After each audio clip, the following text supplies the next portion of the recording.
Welcome to Keep It Clean Komedy, where laughter is good like medicine. And you're like, how is laughter good like medicine? Medicine is good for you, and laughter is also too. So take a dose a day, and it keeps the doctor away. I am super excited for the world's greatest audience! Woo-hoo!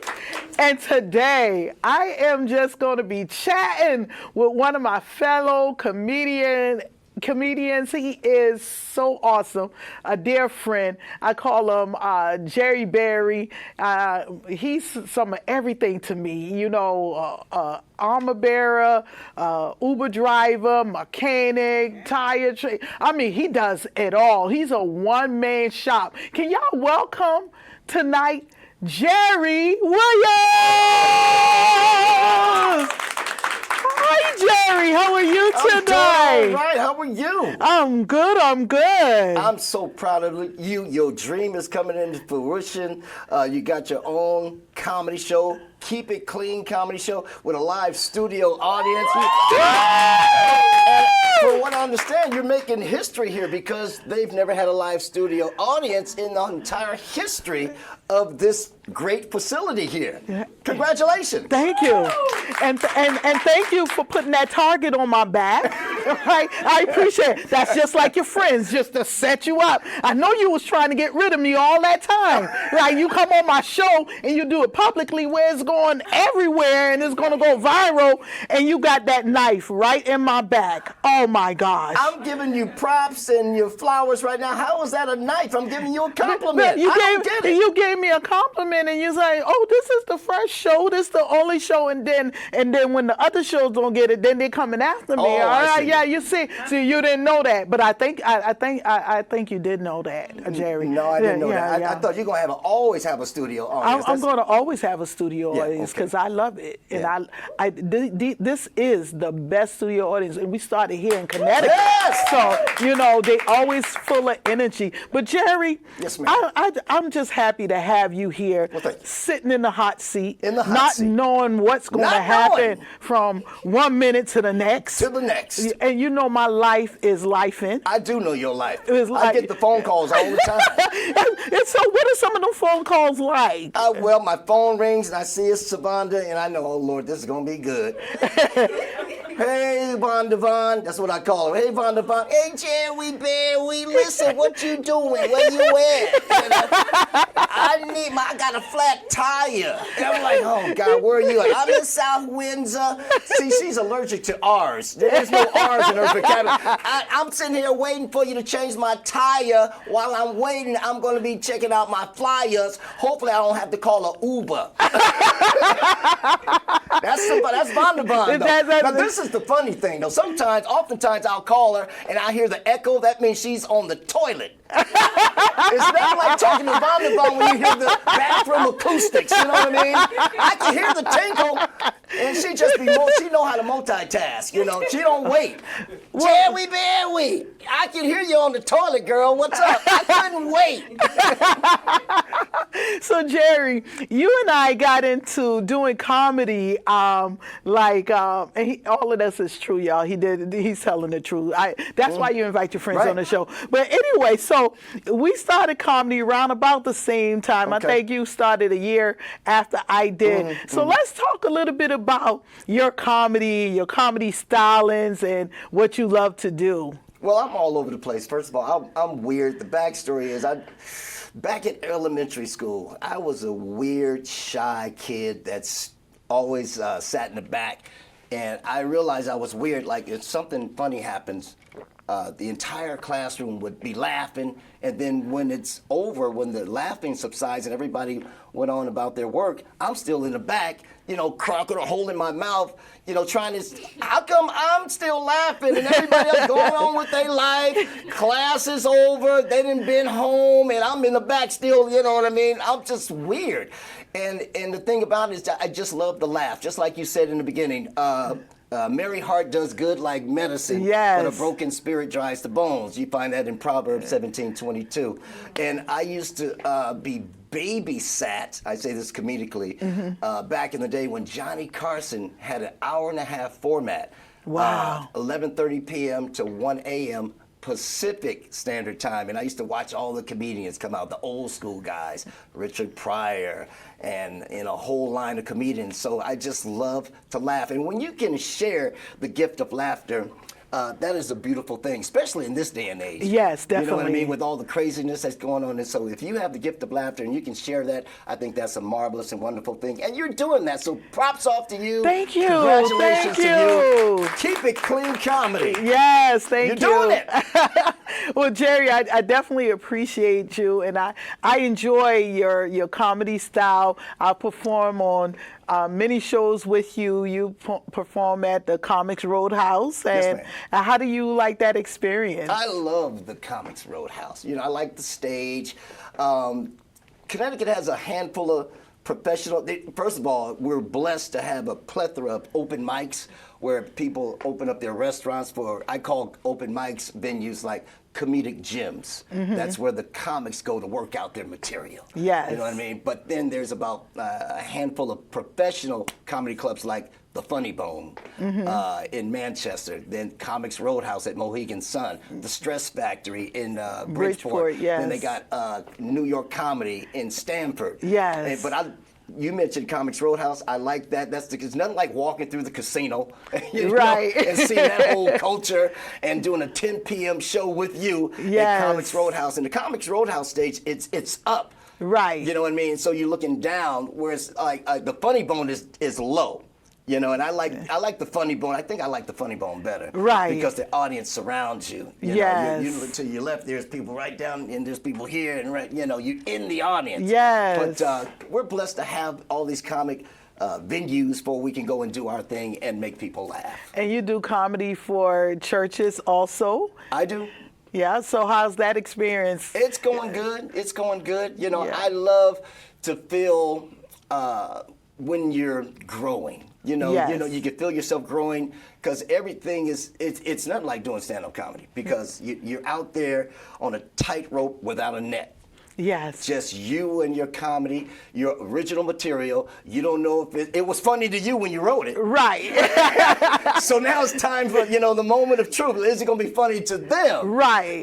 So it's exhilarating, and it's nothing like when you're in the moment and the synergy between audience and yourself and things are flowing right. It's a beautiful experience. So I love it. I'm enjoying the journey. So, and that being said, I perform in a church setting, the club setting. Like, what is, if you had a favorite setting to perform in, what would your ideal setting would be? Would you prefer the clubs or prefer the churches? Which one? You know what? Equally, Okay. because I get joy from both. Okay. And it's a challenge, and the challenges are exhilarating. Right. Yeah. So I enjoy it all. Now, as Christian comedians, because you and I are Christian, right? We face the challenge of the comic world, right? And doing clean comedy and then staying on that path where other comedians may be using the swearing and the vulgar language. And so you and I sometimes struggle with inviting church people to those kind of shows. And so, we don't judge because, judging is for Jesus. And so I like, I love like going, and to me it's evangelism and it's spreading the gospel everywhere I go, because like last night I was at an open mic. I sat through all the vulgarity and all the swearing, and I was okay with that. And I love them because I get to hear some of the things that's going on in their comedic mind, as you say, and I get to challenge them and say, oh, why don't you try doing clean so we can do television or whatever. And I've started now just using scriptures when I go up and I perform now. Yeah. I use the audience as my church members. Yeah, And yeah. so I'm like, I tell them, listen, I come to preach to y'all because I can't get a congregation nowhere else but here at the club. So I'm coming to preach to y'all Yeah, here. yeah. This is what the Bible says. Yeah. And I have fun with it because now it becomes an evangelistic tool for me Yeah. where I can show the Christ and show the show the Christ side of me Yeah. and show the love of Christ, because that's how we draw people in. And I feel like it's important as Christian comedians that we go out there and that we be the light. You know, I walk that thin line though, because you know I always talk about the fornicating preacher, the naked truth. You know that I don't want to put that plug in. We Yeah. on public. I wrote the book, right? And so I always use that bit to show the comics that I'm not a perfect preacher. I'm Yeah. not a perfect person because I have flaws, but I use my comedy in it just to squeeze that into it. So I feel like it's equally as important to support those venues. And I want to just really encourage Christians tonight. Like sometimes we stray away from going to the venues because we feel like, oh, I don't want to hear all the vulgarity. I don't want to hear all the swearing. I don't know if you flip your channel on the TV every time you hear in your home when you hear cussing, because not all the shows on television are clean shows. In fact, I'm finding they doing F-bombs on shows now. Like, I'm like, when I was coming up, they couldn't do the F-bombs on show and they couldn't use the B words and whatever the case may be. So this is for my Christian friends out there. So if I ever invite you to a show, I want you to come with an open mind. And that open mind is sharing the love of Christ and being that light. And again, sometimes I shy away from it because I don't want people, you know, giving me the backlash. Oh, you doing this, you doing that. Hey, I'm 51. I do whatever I want to do. That's what I've learned to start doing. And most people love on me because I am transparent. I allow people to be who they are, because I feel like God can't meet you where you at unless you be who you are. So we putting on these masks and all guys. I tell you, I'm the first one with issues. I got so much issues. Y'all not gonna get that, right? Y'all not gonna get that from me. I'm not gonna tell it to you. It's in a book somewhere, okay? So y'all figure out where that book is at, and y'all gotta Google me. I'm Savanda Latrece. That girl is big out there. She is. Ooh, y'all better Google her. Y'all better find out who that girl is and follow her on Facebook and Instagram. Well, I'm a living witness about your issues. I get the phone calls about your issues. I mean, I get a phone call. I'm looking at, oh brother, here we go. It's Bonda. What's up, Bonda? Jerry, Berry? My bumper on my car's hanging down. I'm like, where you at? Listen, this is a true story. Bumper hanging down. What should I do? Okay, get you some Gorilla Tape. Drive to the store, and her car's black, and Gorilla Tape is black. Right. And she did say, okay, I'm near Walmart. Oh, Walmart should have some Gorilla Tape. Go in there in the tape section. Find you not duct tape, Gorilla Tape. Gorilla Tape. It's black and strong. Yes. I'm saying something like that. It's black and strong. It's black and strong. This is Keep It Clean Comedy. I felt that one in the spirit. And it's true. She got a black car, no R, and Gorilla Tape, and she whipped that bumper up, and it held. But the funny part about it, one of the strips went over her exhaust pipe. And this was a few months ago. No, this is a year now. It's a year now? It's been a year. Now you would think that the hot exhaust is going to burn through this tape. Do you know that Gorilla Tape over that exhaust pipe is still on? You go out there and look. It's still on. I didn't drive that car today. I didn't. But I saw it. You saw it. It's still. You're a living witness. That's how strong Gorilla Tape is. That's how strong Gorilla Tape is.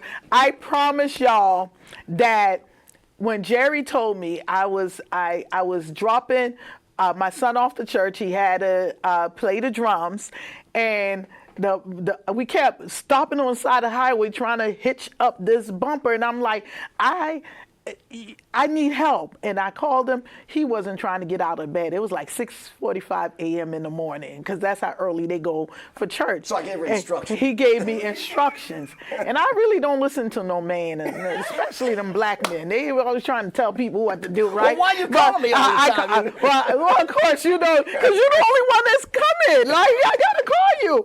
So I said, I'm near Walmart. The church is near Walmart. The church is near Walmart. And what I do is I go towards Walmart. But I want y'all to hold that thought for a minute, right? Hold that. I'm going to tell you the rest of the story when I get back from break. Don't touch that. See how I'm tongue twisted? Now, I didn't come here to speak in tongues, right? Well, don't touch that down. We'll be right back.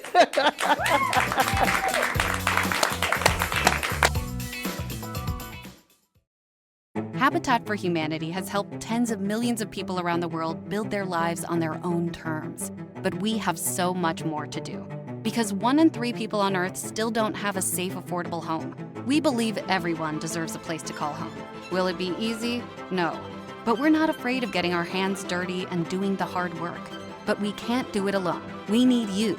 Because all of this starts with home, and home starts with you. Every act of change begins with a neighbor. Inside food banks and pantries nationwide, neighbors lead the way, packing fresh food and dignity into every box. And when communities connect through the Feeding America network, small actions create lasting impact. So when that box reaches a home, it carries more than food. It carries a promise that together, we can end hunger. Feeding America, led by neighbors. Take action to end hunger now at feedingamerica.org.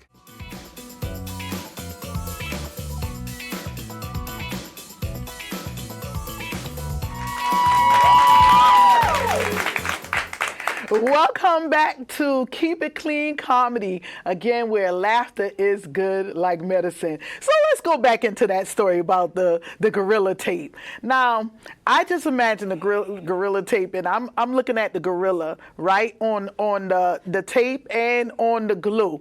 Like, that's a strong, strong animal. I don't know who want to get in the midst of a gorilla, but And then I imagine a man. I'm like, I definitely can't date a man that looked like a gorilla because that's a strong fella, right? So I'm like, okay, now I'm mentally traumatized. But this bumper. So I go over to Walmart. I go into the tape section, and I see the gorilla tape, and also I purchased the gorilla glue. So my entire bumper, was hanging down to the ground, dragging on the highway. But I tell you, that remedy for that gorilla tape, they need to let me do a commercial for gorilla tape. I promise you, I can use my car. And you can use the money. And I can use the money. I definitely can use the money. Then I can stop calling you, and I can hire somebody else. Right. You understand what I'm saying? I know you would love it, huh?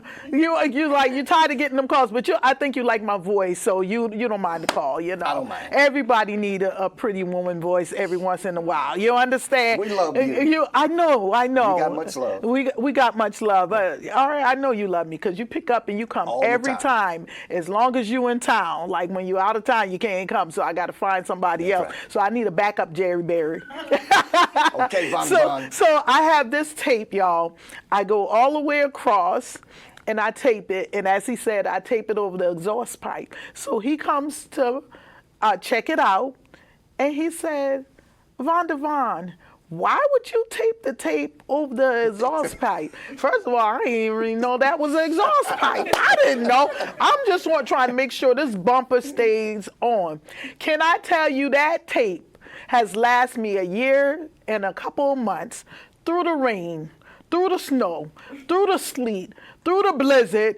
I mean, I just really in fact, I'm going to take a picture of it so everyone can see that I am telling the truth. And even when I backed into somebody, that thing was still holding on. Whoever invented gorilla tape, you are a genius. And the other thing is the gorilla glue. You know how your toilet sometimes come apart, when you flush that handle and the part pops in the back of the toilet. I don't know, y'all know that part? It pops. It has a string on it. Y'all don't know that, but y'all toilets, huh? So it has your toilet inside the tank. It has a string on it that goes to the bottom. Or chain, and it goes to the bottom. It popped on me one day when I was flushing the toilet. That don't surprise me. It don't surprise me. You know what I did? What did you do? I took a piece of rubber band and I held it together for a minute and I put some Gorilla Glue on it. It's been holding ever since. I got to take a picture. Yeah. Nobody will ever believe me. So Gorilla Glue and Gorilla Tape. If you have any problems, if you want somebody to shut up, put some Gorilla Glue on their lips or put a Gorilla Tape on their lips. Now, if you're trying to stay in your relationships, I'm trying to get one of my loved ones and somebody to take them, I said I'm going to get them some Gorilla Glue so that they can stick and stay. That's my spiel on that. So if you want to stay in your relationship, get some Gorilla Glue, put that on your partner's arms, put there, he'll stick. She'll stick. They ain't gonna go nowhere. I guarantee you, if she couldn't fix that toilet issue that day, she would have called me. I would have answered the phone. Gerry, I got a toilet issue. Oh Lord, what you got, Vonda Von? Well, you used my toilet before, and you didn't realize that I had the Gorilla. Oh, that sounded so bad. That sounded bad, but you did use the toilet before. You didn't know that Gorilla Glue was holding up the handle. You had no idea. Okay, let's get back to comedy.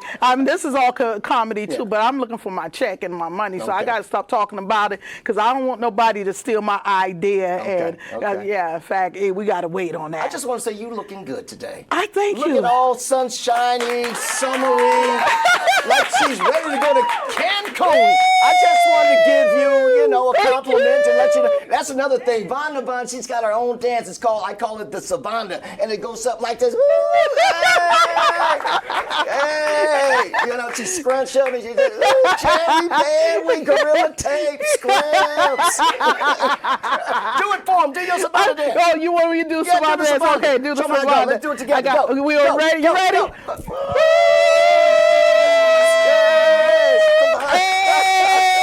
And then I go like this. Yes. And I can't dance, so the secret to dancing for me while I'm up, I might as well show y'all my secret. Some people do the 1-2 and they go and they do the groove. Well, they be like fast songs, like them African songs. So I'll be like doing a dance like this. And so it's really my praise dance from church. And so if I'm out in like a club setting or something, what they get is a praise dance, like hey. But speaking of church, what you got on look like you flowing in the spirit. Flowing in the spirit. Thank you. Oh my God, that was wonderful. Gerry, now you have to, I need you to do one thing for me, and you already know. Wait for it. I want you to do your Cat Williams impression, like if he was to go to church. Can you give us a little bit about that? Tell us how Cat would do. Oh God, Cat Williams, we just saw you leave that church. Tell me something about Jesus. I mean, when you got a guy that can walk on water, turn water into wine, well then that's my star player all day, every day, pimping.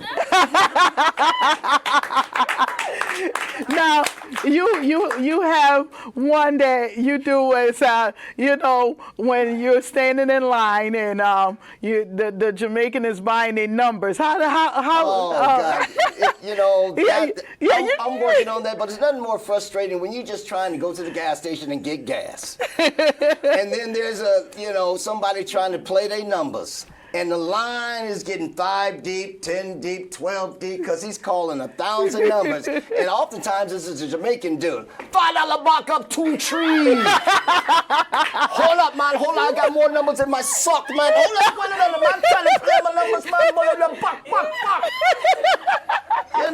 It's like they only have one checker, one guy. They need to have one guy for gas and one guy for the number crowd. We're just trying to get gas, and you got $5 buck up 2 tree, 7, 5, 2. Shut up, man! I'm trying to play my numbers. And you in a hurry. You got to go pick up kids at school. You got Jamaican number player right there, man, pulling out an extra number. I got more numbers in my back pocket, man. I'm playing my mother's birthday. Oh, Lord Jesus. But yeah, it's constant, you know what I mean? Yeah. But I used to gamble, you know. I used to, you know, you talked about church and stuff like that. Yeah. And going back to, there's clean comedians that do nothing but clean, and then it's more challenging for someone who doesn't do clean to try to go into a setting because they built their sets on, you know, certain words and stuff like that. Whereas if you used to doing clean, you can go anywhere. It's not much of a challenge. And so for me, it's my comedy style is I'm all over the place. In fact, sometimes I like to have them introduce me. And now the comedy stylings of Gerry Williams. Instead of coming up Gerry Williams, because I'm all over the place, you're going to get funny stories. You're going to get some impressions with a splash of testimony. Yes. You know, and so, and because I was talking to Kels before the show, who's waiting in the wings, telling her that we all got a story. Yes. We all got a story. In fact, that'll be a nice show.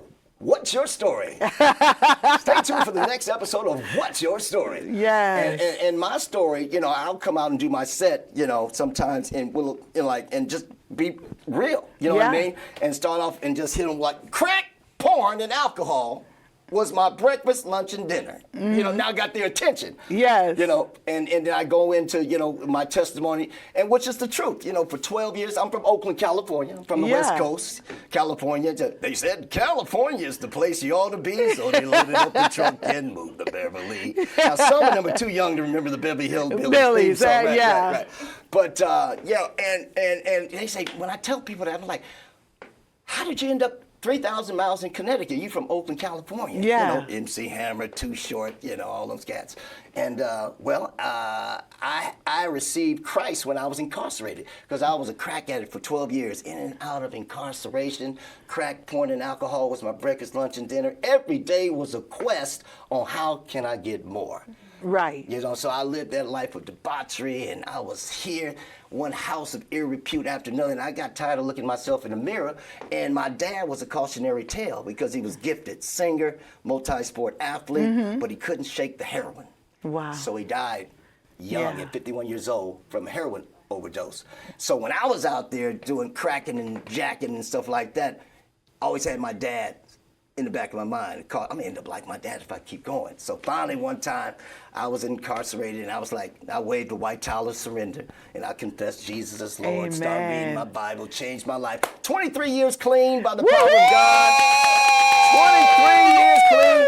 And you know, there's a scripture that says, be ye transformed by the renewing of your mind. So when I was reading, it just renewed my mind and got the word in me and it made the difference. Let me tell you how powerful God is. Now I'm gonna mess you up right here. I haven't had sex in over 7 years. Woo! Now that ain't my power. That's the power of the, that's God's power. Not that I'm, you know, right. Things happen. You get the power in you. Right. You got the power. James Brown. Yes. James Brown had a song, "Get on the Good Foot." So get on the good foot. So now I'm on the good foot. You know what I mean? So empowered by the Spirit of God, and that's what keep me, because you know it ain't Gerry Williams' power that I can, you know, because I want to get on the good foot and do things right, because I got tired of doing things wrong, and it messed up my life. It almost perished, almost died out. I was homeless. Yes. I was homeless. You know, riding the bus to stay warm, going to the hospital lobbies to stay warm. Yes. And funny thing about after you spend your money all on crack, then one of the things I used to do was go into a grocery store with a trench coat on, put a bottle of brandy under one armpit and a hot rotisserie chicken under the other armpit, and try to walk out the store with a straight face. So the moral of the story, if you don't ever want to find yourself with burnt armpits, don't do crack, because crack is whack. And we're going to close on that note. I want to say thank you so much, Gerry, for gracing us and sitting in the hot seat today. I appreciate you for coming on Keep It Clean Comedy. I just want to say thank you. I want to say thank you to the world's best audience. And I want to say to you, my TV audience, thank you for tuning in to Keep It Clean Comedy. And we'll be back on the next show, and I want you to make sure that you keep tuning in because we have some great things coming up.